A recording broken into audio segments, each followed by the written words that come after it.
the period of 6 months, in other words, 2 months, that is before the expiry of 2 months. मैंने क्या बोला? Before the expiry of 2 months, you must get parliamentary approval. You must get parliamentary approval. Parliamentary approval मतलब both Lok Sabha and Rajya Sabha. The moment you get parliamentary approval, 2 महीने के अंदर Article 356 will be extended by a period of 6 months.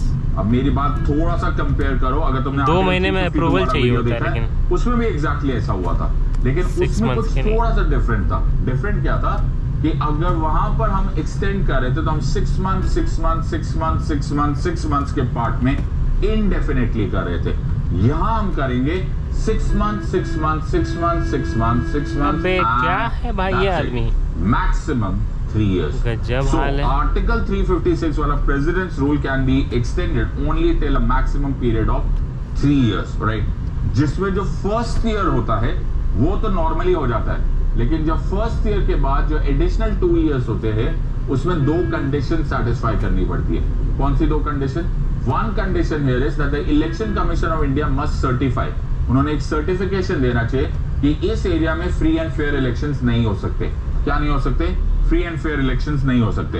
और दूसरा certification ये होना चाहिए, okay, दूसरी कंडीशन सेटिस्फाई होनी चाहिए कि किसी इंडिया के किसी और पार्ट में कोई ना कोई इमरजेंसी प्रोविजन जरूर होना चाहिए। In other words, it is usually very difficult for a president's rule to be extended beyond 1 year। Okay, beyond 1 year करना थोड़ा सा मुश्किल हो जाता है। इलेक्शन कमीशन वाला फैक्टर है। प्रेसिडेंट्स रूल को इसी तरह से खत्म होते हुए देखा विद इन 1 year, लेकिन एक केस हुआ एंड दैट पंजाब का ना,